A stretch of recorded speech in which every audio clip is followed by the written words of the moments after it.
मित्रांनो, आई कुठे काय करते या मालिकेच्या आजच्या भागामध्ये आशुतोष आता एकदम शांत होऊन जातो. तो काहीच बोलत नाही. तेव्हा अरुंधती त्याचा हात पकडते आणि म्हणते, आशुतोष, अहो काय झाले? मला ना कधी कधी वाटतं मी माझ्या मनातलं कसं घडाघडा पटकन बोलून जाते, तसं तुम्ही काही मनातल्या गोष्टी मनातच ठेवता. आपण अगोदर चांगले मित्रमैत्रीण आहोत ना, मग सांगा ना मला प्लीज. तर ती आशू म्हणतो, अरुंधती मला बाबा व्हायचंय.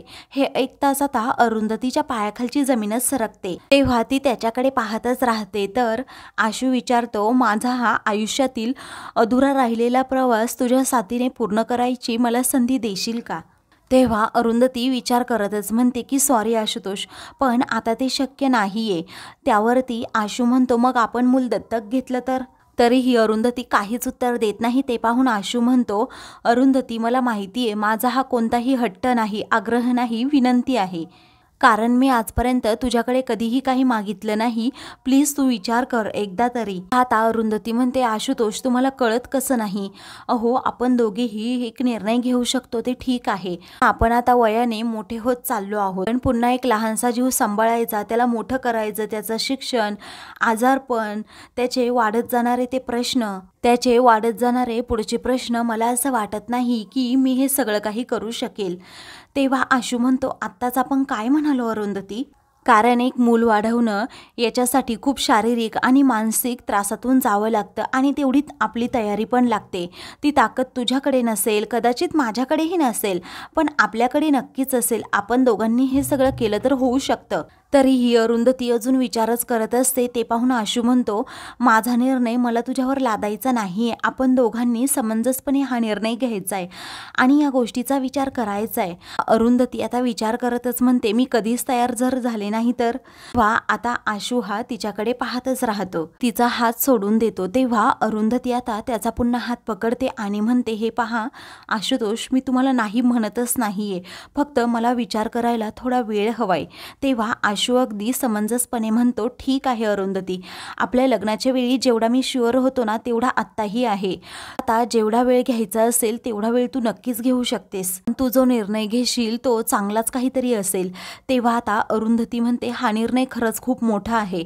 तर आता आशू म्हणतो, हे मला माहिती आहे, आपण आजपर्यंत खूप आव्हानं पेलली आहेत, या गोष्टीचंही तू जास्त टेन्शन घेऊ नकोस. हे बघ, तुझा जो निर्णय असेल तो मला मान्य असेल. तेव्हा आता अरुंधती आपले डोळे पुसते, पण तिला आशूबद्दल खूप वाईट वाटतं. आता दरवाजाची बेल वाजते म्हणून ते दोघेही विचार करतात नक्की कोण आलं असेल. तेव्हा आशू म्हणतो, चल पाहू नक्की काय आहे ते, कोण आले. तर आता दोघेही हॉलमध्ये येतात. आशू पटकन दार उघडतो तर तेथे अनिरुद्ध आणि संजना आलेले असतात. तेव्हा त्या दोघांना असं एवढ्या उशिरा आलेलं पाहून धक्काच बसतो. तर दुसरीकडे अनघा रूममध्ये काम करत बसलेली असते. तेवढ्यातच अभि तेथे येतो आणि म्हणतो, तुम्ही आलात पण इतक्यात? तेव्हा आता अनघा म्हणते, हो अरे कधीच आलो, आज पहिला दिवस होता ना म्हणून. आणि जानकी कधी झोपली सुद्धा आप्पांकडे, म्हटलं नंतर घेऊन येईल मग तिला. तेव्हा आता अभि ठीक आहे असं म्हणतो. तर आता तुमचा आजचा दिवस कसा गेला असं अभि विचारतो. तेव्हा अनघा म्हणते, अरे गंमतच झाली. मी इथून जानकीला जेव्हा घेऊन निघाले तेव्हा ती रस्त्यातच खूप रडायला लागली. मी लगेच तिला ताईकडे घेऊन गेले तर तेथे ताई नव्हती. हे आशुतोष सर आणि नितीन अंकल होते. मग मी तिथेच तिला झोपवलं आणि आश्रमात गेले. तेथून आल्यानंतर पाहते तर काय की आशुतोष सरांमध्ये एवढी रमली होती की तिला इकडे यावंसच वाटलं नाही. तेव्हा आता अभिला राग येतो. तो म्हणतो, अनघा अगं तू एवढी इरिस्पॉन्सिबल कशी वागू शकतेस? तू किती हसत सांगते ही गोष्ट, मला नाही आवडत आहे. त्यावरती आता अनघा म्हणते, काय झालं? तर तो म्हणतो, आशुतोष सरांना काहीही मुलांना सांभाळायचा अनुभव सुद्धा नाहीये आणि तू असं काय म्हणतेस? तेव्हा आता तू पाहिजे होतं तिथे, मग तुला समजलं असतं की आशुतोष सरांनी किती छान प्रकारे तिची काळजी घेतली. तेव्हा आता अभि म्हणतो, जर हे आजीला समजलं ना तर मग बघ काय होतंय, काम वगैरे इथेच तुला संपवावं लागेल. हा तो खूपच चिडतो आणि लगेच रूममधून बाहेर पडतो. तर अनघाला टेन्शन येतं. आता दुसरीकडे आशुतोष हा अनिरुद्धला म्हणतो की अरविंद आणि तुझ्यामध्ये अगोदर काही झालं होतं का? राधिका सिंघवी ही माझी क्लायंट आहे. तेव्हा आता राधिका सिंघवी ही तुझी क्लायंट आहे हे तू मला अगोदर का नाही सांगितलंस, असं अनिरुद्ध विचारतो. तेव्हा तो म्हणतो की मला आजपर्यंत खरंच माहीत नव्हतं की तुम्ही राधिका सिंघवीबद्दल बोलताय, पण ती माझी पार्टनर होती आणि माझ्या कंपनीमध्ये तिचे शेअर होते, परंतु आम्ही तिला आता रिजेक्ट केलं आहे कारण की सध्या खूपच इलिगल कारभार करते. तेव्हा हे ऐकताच आता संजना आणि सर्वांनाच धक्का बसतो. तेव्हा तिची कंपनी सुरू कशी झाली, तिच्याकडे एवढा पैसा कुठून आला, असं अनिरुद्ध विचारतो.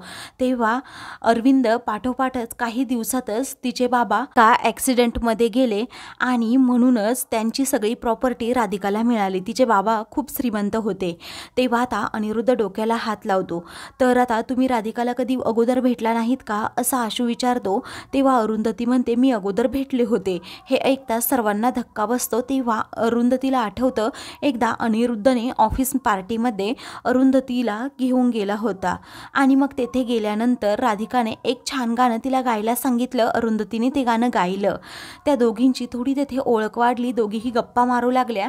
तेव्हा राधिकाने सांगितलं की अनिरुद्धने 6 लाख रुपये मदत अरविंदला व्यवसाय करण्यासाठी दिली आहे. अरविंदने ती नोकरी सोडली आहे कारण तो आता बाबा होणार आहे. आमच्याकडे गुड न्यूज आहे. अरुंधती आता तिचं अभिनंदन करते. तर आता अरुंधतीला टेन्शन येतं, 6 लाख रुपये एवढे अनिरुद्धने कुठून दिले असतील. तेव्हा आता राधिका म्हणते की अरुंधती तू अजिबात काळजी करू नको, तू परमिशन दिली म्हणूनच अनिरुद्धने हे सगळं काही केलं असेल. मला प्रत्येक नवरा हा बायकोची परमिशन घेतोच आणि तू काळजी करू नको, अनिरुद्ध तुमचे 6 लाख रुपये त्याचबरोबर सकट पूर्णपणे पैसे देईल, असं म्हणून ती आता तेथून जाते. त्या अरुंधतीला आठवतं मी जेव्हा गाणं गात होते तेव्हा अनिरुद्ध आणि अरविंदमध्ये वाद झाले होते. तर आता अनिरुद्ध विचारतो अरुंधती तू मला या अगोदर हे सांगितलं का नाही. तेव्हा अरुंधती म्हणते की तिथे मला खूप लोक भेटले होते आणि त्यातीलच ती एक होती, मग मी तुम्हाला कशाला सांगू, आणि तुम्ही तरी कुठे सांगितलं होतं की एवढे अरविंदला पैसे देणार आहात. 6 लाख रुपयाची तुम्ही मदत केली आणि आम्हाला सांगितलं सुद्धा नाही. आमची परवानगी तुम्हाला घ्यावीशी वाटली नाही का तेव्हा सांगत नाही, मग तुमच्या ते अंगलटच येतं. त्यावरती आता अनिरुद्ध म्हणतो मला एक प्रश्न पडलाय अनिरुद्ध, तुम्ही त्या दिवशी अरविंद बरोबर भांडत का होतात. तेव्हा अनिरुद्ध जरा घाबरतोस. तो म्हणतो हे बघ आम्ही भांडत नव्हतो, परंतु आमच्यामध्ये बाचाबाची झाली होती.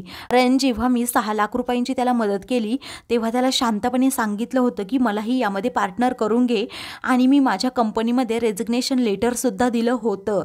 तेव्हा आता सर्वांना धक्काच बसतो. तर पुढे काय झालं असं अरुंधती विचारते. तेव्हा अनिरुद्ध म्हणतो त्याने ऐनवेळी पलटी खाल्ली. तो म्हणाला की मी तुझे पैसेही देणार नाही आणि तुला पार्टनरही करून घेणार नाही. मग माझं डोकं फिरलं. मग त्याच्याकडून मध्यंतरी एक चूक झाली होती आणि ती चूकच मी त्या चुकीची तुझ्या बायकोसमोर पोलखोल करेल अशी त्याला धमकी दिली. यात माझं काय चुकलं, मला माझे पैसे हवे होते, नाहीतर पार्टनर करून घे असं त्याला म्हटलं होतं, पण त्याने ऐकलंच नाही.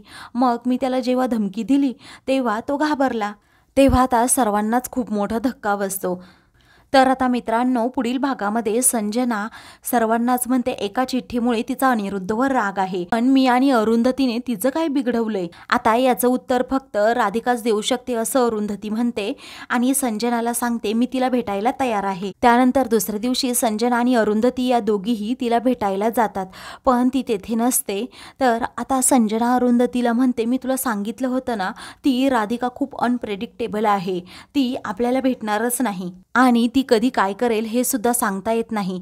तेवढ्यातच आता राधिका तेथे येते आणि अरुंधती संजना बरोबर बोलतीये असं म्हणते. राधिका आली आता याचं आश्चर्य या दोघींना वाटतं. अशाच मालिकेंचे पुढील भाग पाहण्यासाठी चॅनलला सबस्क्राईब करा.